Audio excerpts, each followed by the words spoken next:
पारस पत्थर एक ऐसा पत्थर जिसे माना जाता है कि उससे लोहे को सोने में तब्दील किया जा सकता है। पारस पत्थर से जुड़ी कहानियां आपने सुनी होंगी, लेकिन क्या कभी किसी ने पारस पत्थर देखा है? और ये पारस पत्थर अभी है कहाँ?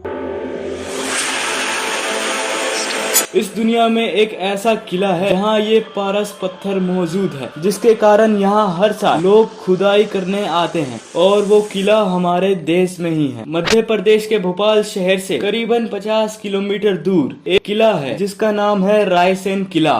माना जाता है कि वहाँ वो तिलस्मी पारस पत्थर मौजूद है।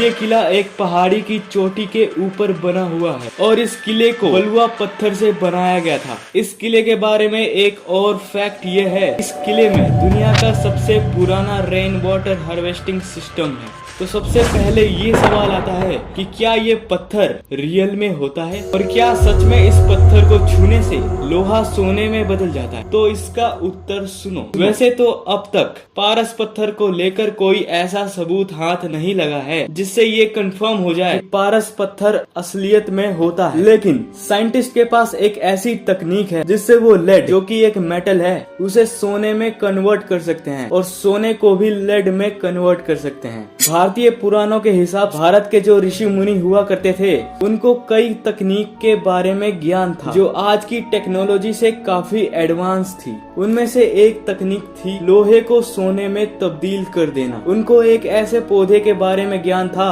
जिसमें लोहे को सोना बनाने की एबिलिटी थी। तो ये दो फैक्ट्स पारस पत्थर के अस्तित्व को और भी ज्यादा रहस्यमयी बना देते हैं। इस पारस पत्थर की मिस्ट्री और बड़ी हो जाती है जब हमें ये पता चलता है कि कई लोग इस किले में आके अपना मानसिक संतुलन खो देते हैं, क्योंकि ऐसा माना जाता है कि यहाँ पर पारस पत्थर की रक्षा जिन करते हैं और शायद इसलिए पारस पत्थर को ढूंढने के लिए तांत्रिकों की मदद ली जाती है, लेकिन कुछ हाथ नहीं लगता। इस रायसेन किले और पारस पत्थर के रिश्ते के बारे में अगर हम जानना चाहें तो माना ये जाता है कि इस किले के राजा रायसेन के पास वो पारस पत्थर था। इस पत्थर को पाने के लिए कई युद्ध हुए थे और ऐसे ही एक युद्ध में राजा रायसेन हार गया और हार के डर से उसने वो पत्थर तालाब में फेंक दिया। बाद में एक युद्ध के दौरान राजा की मौत हो गई। मरने से पहले राजा रायसेन ने इस पत्थर के बारे में किसी को नहीं बताया और उसके मरने के बाद वो किला वीरान हो। तो अब तक उस तिलस्मी पत्थर और जिन को लेकर कोई ऐसा सबूत हाथ नहीं लगा है जिससे ये पता चले कि वो पत्थर वाकई इस किले में है। लेकिन लोगों की सुनी सुनाई बातों के आधार पर इस पत्थर की खोज की जा रही है। इसका प्रमाण वहाँ मौजूद गड्ढे में है। अंत में सबके मन में यही सवाल उठता है कि क्या वाकई रायसेन के इस किले में पारस मौजूद है?